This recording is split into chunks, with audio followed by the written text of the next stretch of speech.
معیشت کے لیے اچھی خبریں آنے لگی۔ کئی مہینوں سے ڈیفالٹ کی خبریں سننے کے بعد یوں لگتا ہے پاکستانی اکانومی کے لیے اچھی خبریں آئیں گی۔ ایک طرف بلومبرگ کی رپورٹ سے حوصلہ ہوا ہے کہ پاکستان ڈیفالٹ نہیں کرے گا، دوسری طرف سعودی عرب سے بھی مثبت خبریں آئی ہیں۔ سعودی ولی عہد محمد بن سلمان نے نہ صرف پاکستان میں اپنا ڈپازٹ $5 ارب تک بڑھانے کا حکم دیا ہے، بلکہ پچھلے سال پاکستان میں کی گئی $10 ارب کی سرمایہ کاری $15 ارب کرنے کا جائزہ بھی دیا جا رہا ہے۔ اس کے ساتھ جنیوا کانفرنس میں بھی پاکستان کو حوصلہ افزا رسپانس ملا ہے۔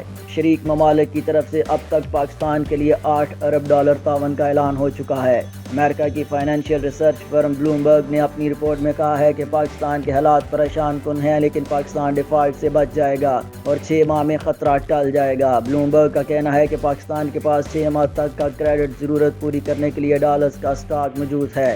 Army chief general Asim Munir بھی اپنے پہلے دورے پر سعودی عرب میں ہیں۔ معاشی چیلنجز کے پس منظر میں اس دورے کو اور بھی زیادہ اہمیت دی جا رہی ہے۔ سعودی خبر ایجنسی کے مطابق سعودی عرب کے ولی عہد شہزادہ محمد بن سلمان نے پاکستان میں سرمایہ کاری بڑھانے کا جائزہ لینے کی ہدایت کر دی۔